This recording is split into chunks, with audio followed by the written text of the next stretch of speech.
Reduce inequality within and among countries. So I've already noted that within countries you have quite unequal wealth within a country, and with that unequal wealth often comes unequal power, and so you need to try to ensure there is a more equal distribution of wealth and a more equal distribution of power within societies in order to try to address inequalities. One of the most common problems is that people within towns and cities, it's relatively straightforward to provide for instance health infrastructure for them and adequate sanitation and water. Because you've got large economies of scale with the large populations that are available, so it all becomes very affordable. But if you're trying to do that in rural communities, it can be much more difficult. But the people in rural communities should still have the same rights of access to these core human needs that the people in towns and cities. And we need people in rural communities in order to do things like producing the food which we eat. There's also inequality between countries, and so sometimes you can end up with countries which are very much not on a level playing field with other nations when they're trying to fight for the rights and the well-being of their population. And so whilst we'll notice here that it says reduce, it doesn't say eliminate. So we can do something to try to address inequalities where we find them.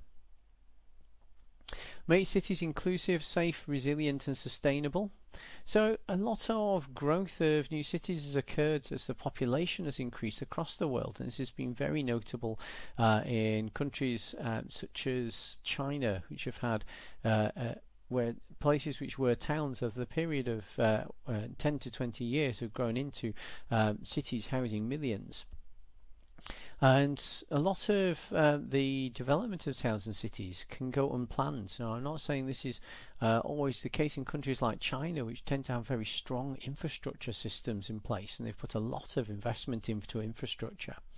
But what tends to happen, and this certainly happens in the UK, is when countries go through a period of wealth and increased industrialization and their economy grows, then people tend to move towards towns and cities, so you get increased urbanization. As the towns and cities grow, you end up with a lot of unplanned development, as they tend to grow in quite quickly, and so people move closer to the towns and cities, closer to the centres of employment, and they have a lot of unplanned development, and shanty towns can start to form, and so you need to make sure that as cities grow, that growth is both inclusive, so you don't end up with wealth divides within your city, and that the cities remain safe and well policed, and that they remain resilient and sustainable. Ensuring sustainable consumption and production patterns, something that we've become particularly poor at in the West, as we have a lot of most notably I would say short life consumer goods. If you think about fashions, they're a very good example of this for your clothing, as you'll wear something for a year, or maybe even wear something a couple of times, and then it gets discarded because it's unwanted.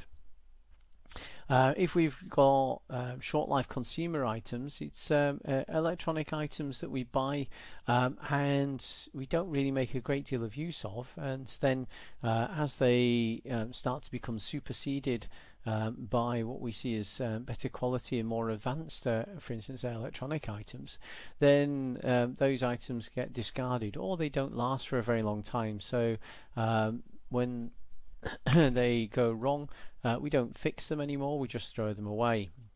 And so even if we go back to our parents' generation, if the washing machine stopped working, then you would work out how to fix it, or you'd get somebody in to fix it. Now if the washing machine stops working, then you carry it out of your house, scrap it and buy a new one. It's very rare that people actually try and mend consumer goods like that, because it's become so cheap to buy more new ones. And so all of this purchase of new things and disposable of old ones has huge environmental considerations and considerations for the world's resources. You also need to bear in mind the people that manufacture these things, because unless they're constantly upgrading to the latest technology or the latest way of doing something, then they can find themselves very quickly out of business and in difficult situation. And so if you are a nation and you're trying to ensure sustainable production and consumption patterns, then we need to fundamentally rethink things like how we deal with electronic items.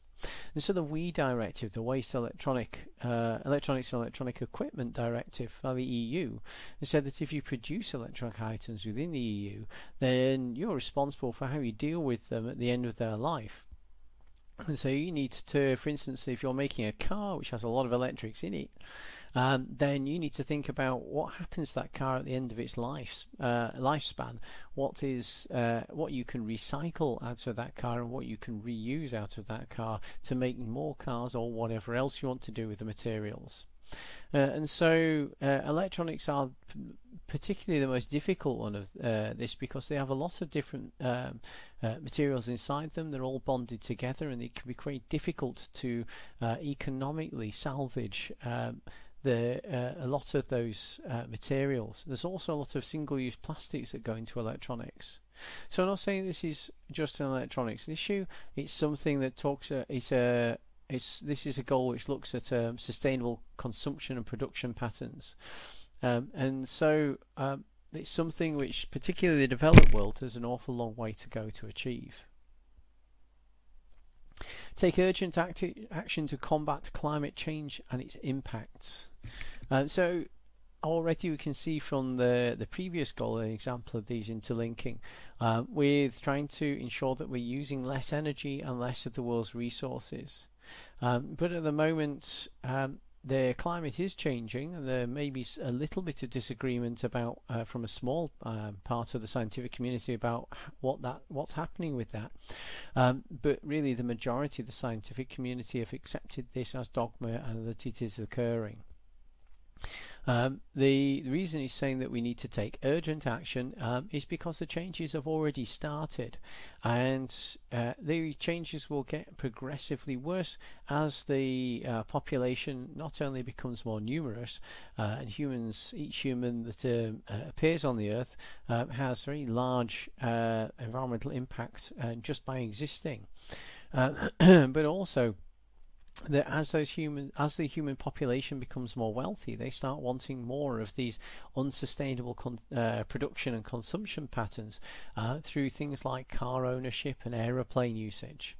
And so we need to take very urgent and swift action to try to not only to halt climate change due to the existing pollution that we're producing with the existing wealthy nations and the existing levels of population that we have, but also to mitigate against future damage that's going to be caused as the population increases and we have a greater proportion of the world's, so a greater number of people across the world that are in the wealthier brackets, which have a greater impact on the world's resources and live less sustainably within their environment.